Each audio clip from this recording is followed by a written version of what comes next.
It's because I've been taking the stairs all day. I've developed an aversion to elevators. I saw Suzanne Malveaux and the CNN camera next to an elevator in the Russell Building this morning, and I got nervous. This morning, Chris Coons even suggested there's surely got to be room for a television show that goes along the lines of Jerry Seinfeld's Comedians in Cars Getting Coffee. Some decaffeinated version like Senators in Elevators with Advocates. So wait for that one. There's an old joke that says when you're serving in the House of Representatives, you run toward the press at every opportunity. When you're in the Senate, you run away from the press as fast as you can. My experience has been that's not a joke, that's an axiom. Let me get serious for a couple of minutes here. I'd like to say a few words tonight about the search for truth, which is what all of you here tonight are all about. It's what defines your profession. Near the beginning of the document that made us free, our Declaration of Independence, Thomas Jefferson wrote, "We hold these truths to be self-evident." So from our very beginnings, our freedom has been predicated on truth. The founders were visionary in this regard, understanding well that good faith and shared facts between the governed and the government would be the very basis of this ongoing idea of America. Without truth and a principled fidelity to truth and shared facts, our democracy will not last. Over the past few years, we've seen the truth, objective, empirical, evidence-based truth, more battered and abused than at any time in our history. The term alternative facts has been enshrined into the American lexicon. We've seen an unrelenting daily assault on the constitutionally protected free press, an assault that is as unprecedented as it is unwarranted. I would say that the truth has well been accosted, but my kids would call that a dad joke. It seems that some of you agree with my kids. It is said that if you serve long enough in Washington, you'll see just about everything. My 18 years in this town hasn't been all that long, especially compared to politicians like Orrin Hatch, whose retirement party I left early to be here tonight. But I can tell you that I thought I would have to serve a lot longer than Orrin Hatch and still would never hear the President of the United States refer to our free press as the enemy of the people, a phrase that has such an ignoble pedigree. And of course, as those in this room know well, the President has it completely backwards.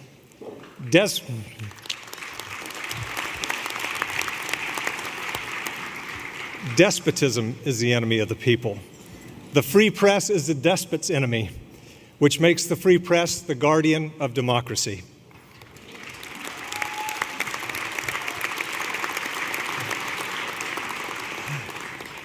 The careless use of the term fake news is not just injurious to the body politic, it puts journalists in real danger. Those of us who travel overseas, especially to war zones and other troubled areas around the globe, frequently encounter members of the U.S.-based media who risk their lives, some lose their lives, reporting on the truth. To dismiss their work as fake news is an affront to their commitment and their sacrifice.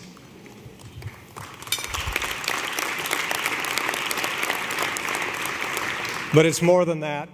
It also lends language to dictators, language used to stifle legitimate dissent and to crack down on journalists in their own countries.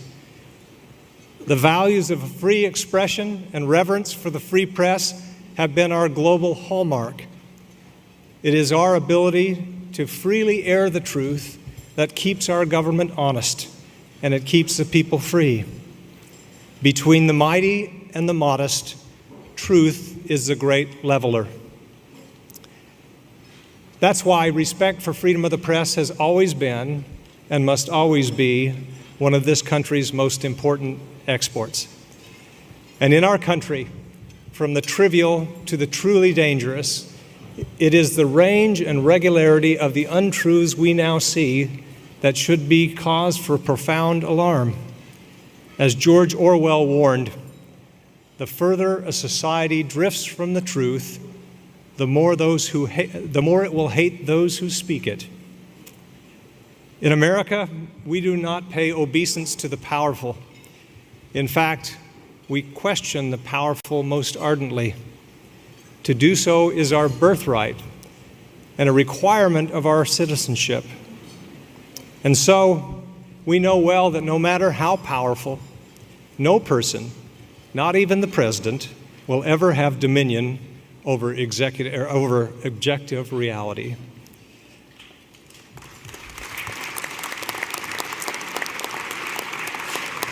Of course, the major difference between politicians and the free press is that the press usually corrects itself when it makes a mistake. We politicians usually don't. Any of those who have spent time in public life have endured news coverage that we felt was jaded or unfair. But in our positions, to employ even idle threats, to use laws or regulations to stifle criticism, or to take away credentials, is corrosive to our democratic institutions. Simply put, it is the press's obligation to uncover the truth about power. It is the people's right to criticize their government, and it is our job as politicians to take it.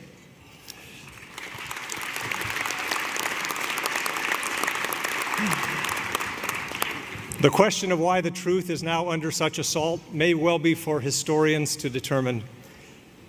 But for those who cherish American constitutional democracy, what matters is the effect on America and her people, and her standing in an increasingly unstable world that is made more unstable by this parsing of truth. What matters is the daily disassembling of our democratic institutions. If we compromise the truth for the sake of our politics, we are lost. That is why the work that you do in this room has never been more important than it is today. Now, if I can address those beyond this room for a moment, to my colleagues whom you will be covering in the next Congress. I'm sure they're watching on C-SPAN. As historian John Meacham in his book, The Soul of America, reassures, he says that history shows that we are frequently vulnerable to fear, bitterness, and strife. The good news, he says, is that we have come through such darkness before. Perhaps, but not with both Twitter and nuclear weapons. And certainly not with such an anomalous presidency as this one. But I take John Meacham's point, and I'm heartened by it. We will get through this. But at the moment, we are in it, and we must face it squarely, because far too much is at stake for us to turn away. A culminating event such as the election of our current president scrambles normal binary notions of politics, and we are all disoriented at the de-alignment. We find that many of the day's biggest issues simply don't break down neatly to familiar ideas of left versus right, but rather more along these lines. Do you believe in democracy or not? Are you faithful to your country or to your party? Are you loyal to the law and the Constitution or a man? Do you reflexively ascribe the worst motives to your opponents, but somehow deny, excuse, or endorse every repulsive thing that your compatriot says, does, or tweets? Those questions have sent some of us wandering into the political wilderness. Fortunately, I'm no stranger to the wilderness. Now, in fact, during one congressional recess, I spent a week alone, voluntarily marooned on a tiny island called Jabinwad, a remote spit of sand and coconut trees in the Central Pacific, about 7,000 miles from Washington. I'm not joking here. Determined to test my survival skills, I brought no food or water, relying only on what I could catch or collect. That, it turned out, was the easier part. More difficult was dealing with the stultifying loneliness that set in on the first night and never left me. By day 3, for companionship, I began to mark the hermit crabs that wandered through my camp endlessly. I marked them with a number just to see if they would reoccur. By the end of the week, I had 126 numbered friends. I still miss number 72. I was not so fond of number 12, who pinched my big toe. Now, I wouldn't recommend such drastic measures for my colleagues to measure their independence, but I hope that should they be asked to go along with policies that they cannot abide or condone behavior that simply should not be condoned, that they would eschew the comfort and security of the tribe and set out into the wilderness rather than compromise their conscience.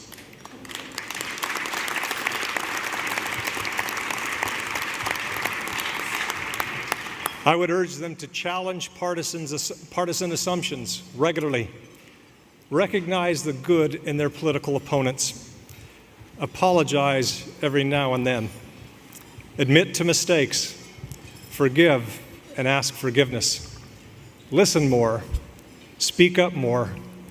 Partisan politics sometimes keeps us quiet when we should speak out. A prominent strain of my political party has traditionally claimed an instinctive mistrust of concentrated power. And when the White House has, from time to time, been occupied by the other party, these stalwarts of small government and constitutional principle have been eagle-eyed and in a full throat rushing to your cameras to defend against grave threats to the institutions of American liberty posed by the Democrats. Where are these guardians of liberty? One could fairly ask, when the objective reality itself is commandeered by a president of their own party. Crickets, as the kids sometimes say. I would tell my colleagues, if you find yourself in a herd, crane your neck, look back there, check out your brand, see if it really suits you. From personal experience, I can say that it's never too late to leave the herd. When you peel off from the herd, your equilibrium returns. Food tastes better. You sleep well. Your mind is your own again. You cease being captive to some bad impulses and even worse ideas. It can strain relationships, to be sure. And you can find yourself eating alone in the Senate dining room every now and then. But that's okay. To revise and extend a remark the President himself might recognize, I like people whose minds weren't captured. How I miss John McCain.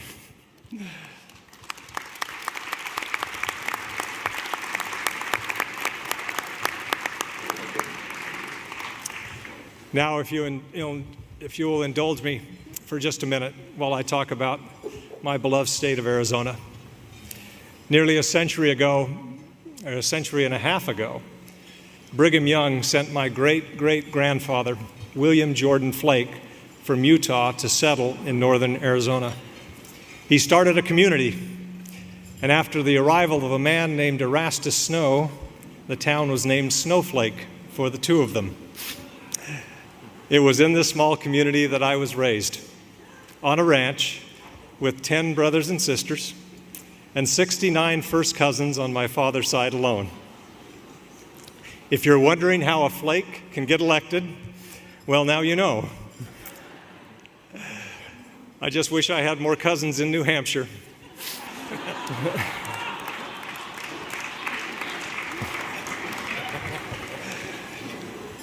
Back in those early days, Snowflake was very much still part of the Wild West. A few years after its founding, William Jordan's son, James Madison Flake, my great-grandfather, was deputized along with his brother Charles to arrest an outlaw. They did so, but not before the outlaw killed Charles and wounded my great-grandfather, James Madison. James Madison Flake pitched in to help raise his brother's 4 children, and within 3 years, he lost his own wife to illness, leaving him to raise his 9 kids alone. He wrote in his journal, "Once again, I must kiss the sod and face a cloudy future." That phrase sticks with me whenever I have my elevator moments, or whenever Manu Raju jumps from behind the Russell trolley to pepper me with gotcha questions.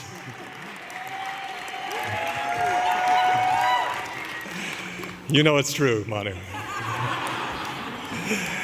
I guess I have it still pretty good. In the ensuing years, James Madison Flake went on to honor his wife's memory by traveling and crisscrossing the state of Arizona and as far away as Colorado to promote women's suffrage.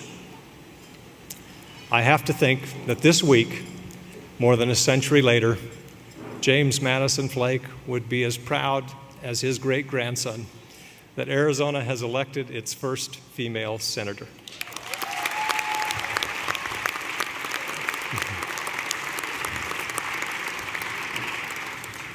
Let me close by thanking all of you for the important work that you do. For the past 18 years, I've run toward you, and I've run away from you.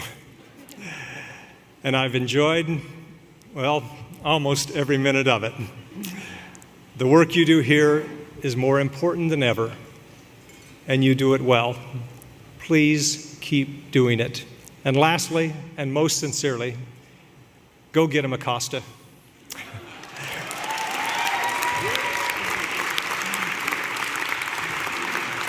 Do not back down. Thank you for having me here tonight.